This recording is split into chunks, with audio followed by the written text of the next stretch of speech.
Today's webinar, Marketing Challenging Technologies, is going to be presented by Heather Ann McLean. Heather is an award-winning communications and marketing practitioner with over 15 years experience. Heather's been the recipient of the New Brunswick Rising Star Award, as well as the Capital Region Tourism Association Industry Person of the Year Award for her work in promoting both the high-tech sector and tourism industries in the province. Heather was also a finalist for Canada's Top 40 Under 40 as a result of her work in promoting Canada's first airline travel bank. Heather's the driving force behind Canada's first utility to begin using social media and has been recognized by the CBC as an authority on social media and communications. Over the last 10 years, she's conducted significant research in the emerging area of social media and has developed and implemented social media best practices in both the public and private sectors. Her research and professional expertise has resulted in numerous requests to share her expertise and speak at events in both Canada and the U.S., including being a featured speaker at Canada's Digital Media Summit. Heather's work has been syndicated in Yahoo Small Business, CMO.com, Leaders West Digital Media, PR News, Workplace Review, Business to Community, and many more. Before I turn over the mic to Heather, I'm going to just go through a few housekeeping items. You will all have a little questions box under your logins. Feel free to type in some questions if you like. Jenny on our end is going to keep track of that. Heather Ann will be able to see the questions, so she may be able to answer some of those as she's progressing along. Jenny will keep track of them, and we will make sure that they are all answered as we progress or at the finish of this webinar. All of you will remain on mute, and we're going to ask that you keep your microphones muted throughout the presentation just so that we don't have any background noise or feedback coming in. We're going to post a survey following this webinar. We'll try and get it out tomorrow, pending the snowpocalypse that we're all sitting in.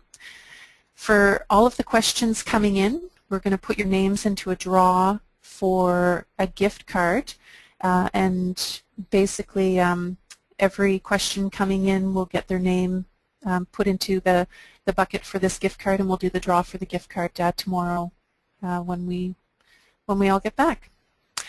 I'm going to plug in one more webinar. Our next webinar for part 2 of our series is Selling Your Idea and Finding Someone Who Gets It, and that's going to be presented by Chris Cummings April 2nd at 2 p.m. All right. So without further ado, let me turn the mic over to Heather so she can provide some insight into marketing challenging technologies, social media, and communications for bio.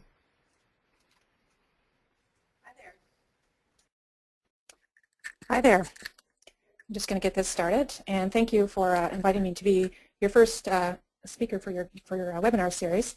So I'm very excited to be talking about this subject. It's very close and passionate for me. And specifically, I deviated a bit from the title that Megan had introduced.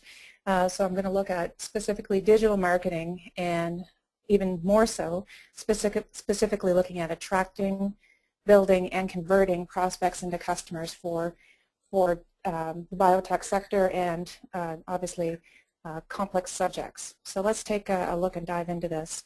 And hopefully people will be tweeting as well using the hashtag provided, which is at the bottom, BioNB. And feel free, if you're interested, to follow me on Twitter as well. My handle's there. I just wanted to do a little plug about my company, TaylorMade SOLUTIONS. We're located here in New Brunswick and in Fredericton. We have clients in New York, Mexico, United Kingdom, Victoria, Toronto, and of course New Brunswick. And we focus on transforming businesses into social enterprises. And I just want to qualify for everyone on the webinar that when I talk about business today, I'm including academia in there as government as well. So it's an all-encompassing business term that I'm using. Okay, we can skip this since Megan's covered it. So what I'm going to look at today specifically is I'm going to talk about a few assumptions that I have about the participants in the webinar, just so we're all on the same page. And then I'll get specifically into the components of attracting, building and converting prospects into customers, and of course questions. So the assumptions that I have, to start off with, is that you need a voice. That you're attending this webinar because you realize that you need a voice regardless of what part of the business you're in. You need to be heard, you need to raise funds, you need to get customers. So you need that voice, you need that presence. And then also that you realize that traditional strategies and tactics are no longer working. What worked 5 years ago, 2 years ago, are not working in this day and age. You know, a few years back we had the luxury that if we had deep pockets we could be advertising, have billboards, radio, print, television, and we were reaching wide audiences. We know for a fact now that that is not working. And in fact, 90% of consumers now no longer trust advertising. So we've had to deviate and make differences in how we approach markets and how we build our businesses. And there's no magic potion. We would love to think with social media that it's been a magic, excuse me, there's a magic potion associated with it, but there isn't, not at all. In fact, every business is still different, and you have to look at every business individually.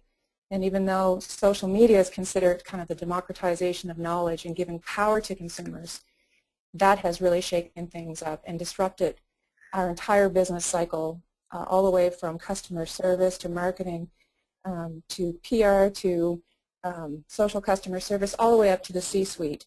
This has changed how we operate and how we do things. And it's very important for people to think about the C-suite too, because when we're looking at businesses, we have to think and gravitate towards trust. And companies with executives that are active in social media have actually been proven to build trust more quickly than organizations that don't. Another important assumption that I have about the audience is that you all understand that social media for business is not the same as using it for personal use. And this is a big one that I work with my clients, is making sure that you have the right resources for building out your digital platform and strategies. Nothing is more important than having people that can understand what your business is involved in, all the way from the brand through to your business processes, strategy, risk, continuous improvement, etc. And this is quite different than how we use social media in our day-to-day and communicate with our friends and family. And then the second last one is that the status quo is not acceptable. What works for us today may not work tomorrow, next month, or even next year. So again, having those right resources in place will help us to focus on, as a collective business, what's important and what we need to do to adjust to the changes that are happening. And then finally, with any part of business and building out your customer base and converting prospects into customers, patience is really a virtue. And using digital strategies is no different. You have to build trust, you have to build relationships, you have to show value, and that all takes time. And so patience really is a virtue when it comes to all of your digital practices. So let's get right into it, starting off with attracting. And the things we're going to focus on to help demonstrate this is the importance of brand, defining and understanding your audiences, as well as looking at what the digital landscape looks like at present. And I say at present because it changes so quickly. And then, you know, some bits and pieces on how to get visible. So the importance of branding, why I'm starting at this point is, again, when I'm working with my clients, I hear continually a different perception of what a brand is and what a brand is not. And your brand is really your foundation piece for all your digital marketing, regardless of what industry you're in. But I would think particularly in your respective industries, this is important because you have to set your foundation. So let's look what a brand is not. A brand is not a logo or its colors. It's not a tagline. It's not a mission statement or even your name. And organizations that focus on those components, and they are components of a brand, really create confusion in the market. It doesn't distinguish you from competitors. It doesn't distinguish you from other businesses or even other industries. It can really confuse people. So it's important to understand that a brand is much deeper. And it's really about setting expectations and sharing stories and creating those relationships. And when you form all those together, that's really what helps people choose your product or service over someone else's. It's that emotional connection. So if I say to you, for example, McCain Foods, we automatically think New Brunswick, and we might probably also think French fries. Again, it's the name it's evoking that, but it's the fundamental behaviors and practices of that company that bring us to those thoughts. If I say Rolex, you're probably thinking watch, expensive, and luxury.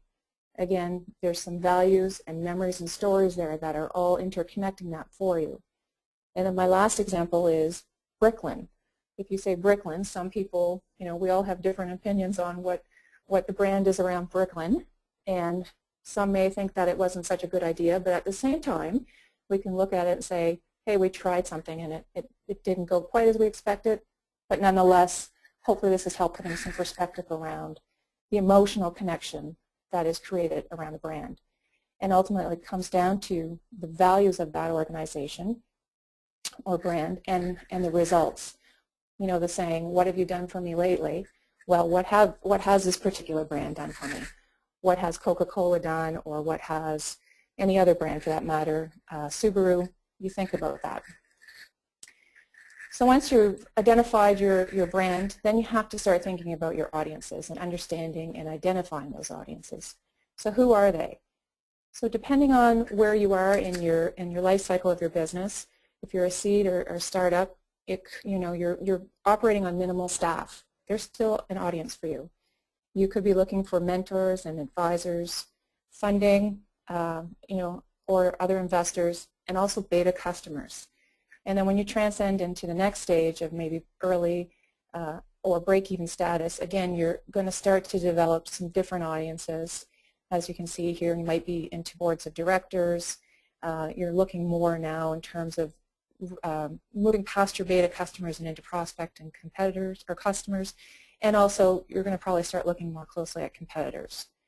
And then finally, when you've moved into a growth model, you're recruiting for different positions.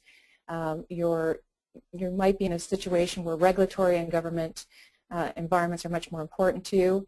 And again, depending on your life cycle and what your particular business is, it may differentiate between or differ in these different groups. But it's key to know who your audiences are. So you start out building your foundation with your brand, knowing who your audiences are. And once you know who your audiences are, then you can start looking at things more strategically. For example, what really interests your audience? What language are they using? And I'm not referring to English or French here. That's part of it. But even going deeper than that, it's more about looking at, what terms and phrases are they using? Are they using layperson's terms? Are they using jargon? And that's a very, very important part of your fundamental pieces for what you're about to do with your marketing, is understanding your audiences and the customers that you're focusing on or prospects, how they're talking, because you need to talk to them the way they understand it. And oftentimes when you're in an industry that's very complex, you get used to using your own terms and your own jargon, and then you start looking for customers and they just don't relate to you because you're not using their language. So that's very important. And then the next part is you want to find out where they hang out. And of course, there's physical aspects to that, but we're talking about the digital side of things. So where are they digitally hanging out? Are they focusing on Facebook? Are they in LinkedIn? Are they in Twitter? Are they not in any of those, but in a specific industry channel? And the first off, what you do is you start by listening. You dig into those realms, you just start playing around and doing searches, and you really start to discover, are the people that you know, are your competitors in there, are industry experts in there, and if not, then that's probably not a channel for you to be in. And realizing this does take time, it's also very, very important for your success in the long run. And you can also discover trends in there and conversations about regulatory issues. So if you're in the right spaces, those are the things that you're going to start to see. So this is the marketing technology landscape that I was mentioning to you, and it's busy.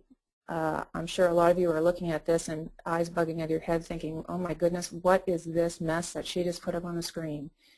And I did that intentionally because I wanted to give a perspective of this is how much is out there when it comes to the digital landscape, and it's scary. And it's also overwhelming at times whenever you're getting into promoting your business or attracting a customer base. But let me say right up front that even though this was written in January of this year, if this were to be updated in a couple months, it would have a significant or quite a bit different look. It might have some things drop off or some new things added to it. But the good news is, this is the good news, that you don't have to worry about most of this. Really, you're going to be looking at a couple of areas if you want to be in social media marketing, if you want that to leverage that to promote your business, or content marketing. It's really, you don't have to worry about 99% of this. This is just something to show you how big this space is and how some people can get bogged down by thinking they have to be a part of all of this. And again, this will change continually over time. So when you start to get visible, start slow and do it well. And the image I have here is one of the most important when you're building out your image and trying to attract customers and get attention. One of the worst things you can do starting out for yourself is putting up a page that says website under construction, come back soon. And many of us do it, but it really sets the stage for people that may not come back, or it could cause them to have certain perceptions that may or may not be accurate. For example, they might think that you're not organized enough yet, you haven't got your funding yet, so it's not the good part to start. If you have to, start with a very basic web page giving an overview of what you do and how to contact you. And when done well, it can be very effective. And it doesn't have to be a full-blown website that's got all the bells and whistles. That can come later. But this is going to be your first point that people are going to go look for you. It's the visual piece that people are going to have of who you are. So once you've established your brand, make sure that you have a website and not a message of web page under construction. So once you go through that stage, then you can start looking at delving into building your personal relationships through social media, and I'll talk about that a little more in the next section of building. But this is really where you can start to learn a lot from people and really build a lot of good connections and customer base, as well as ambassadors for you as well and advocates. And then the next stage, once you've gone through those portions, is you start adding value. So you either add value through even commenting on people's blogs or their social channels, or you can even start your own content marketing. And content marketing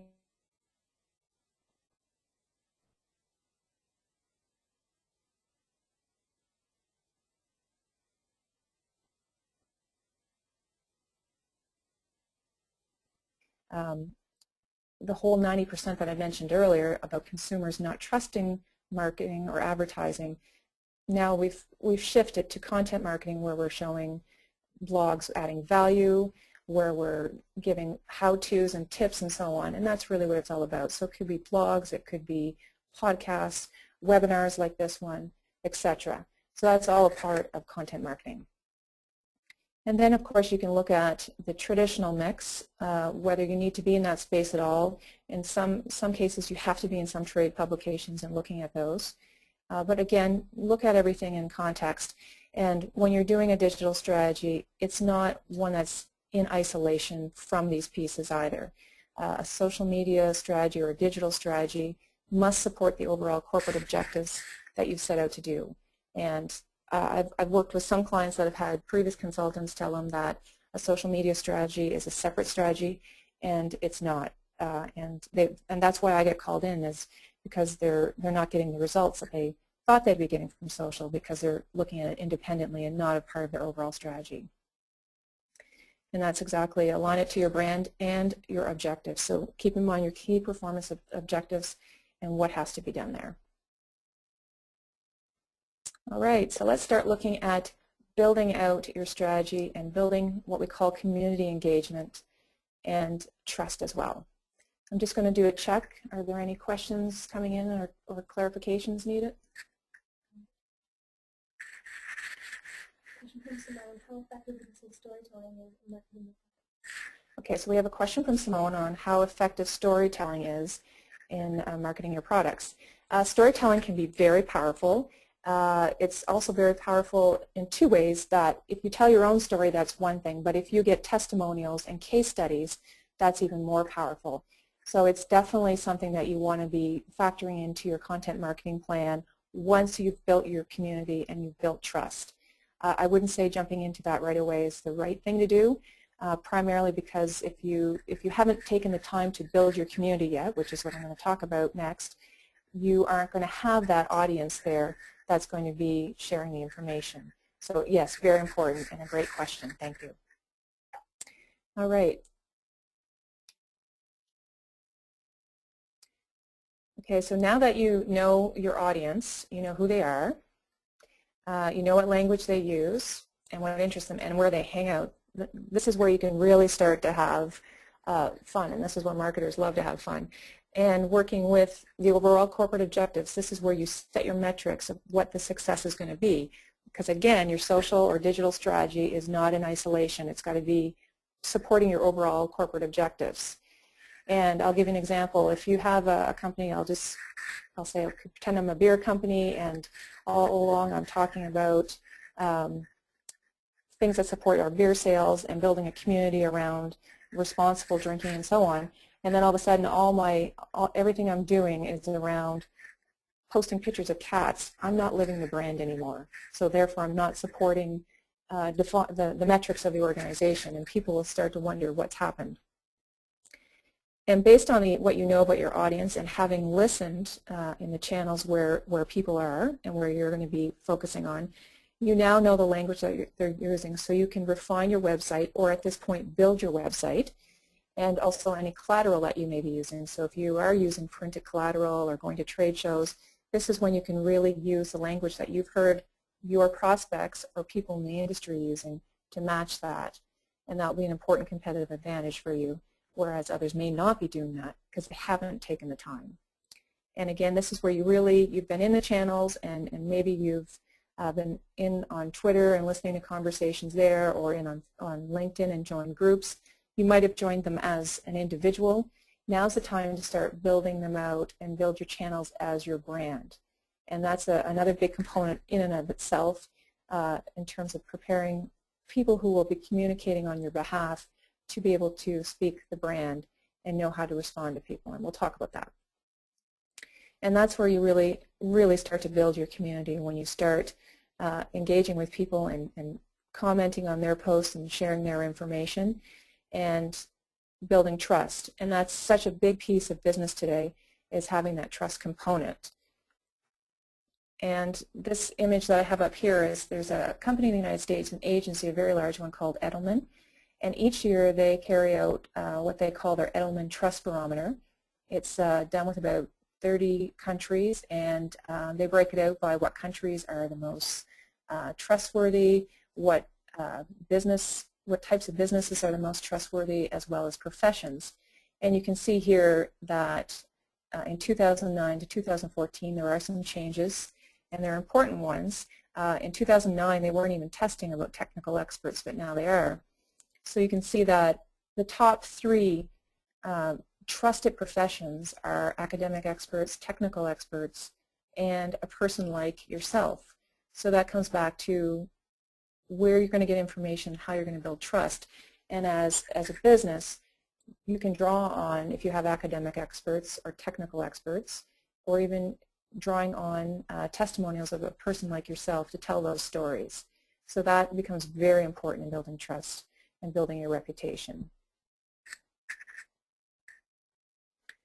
So now let's start looking at engagement. So you've listened, and now you've built out your channel. So let's say you're in Facebook and you're in Twitter. The most important thing for you to build credibility and trust is to be authentic. So you've already listened on those channels, so you know how the community talks.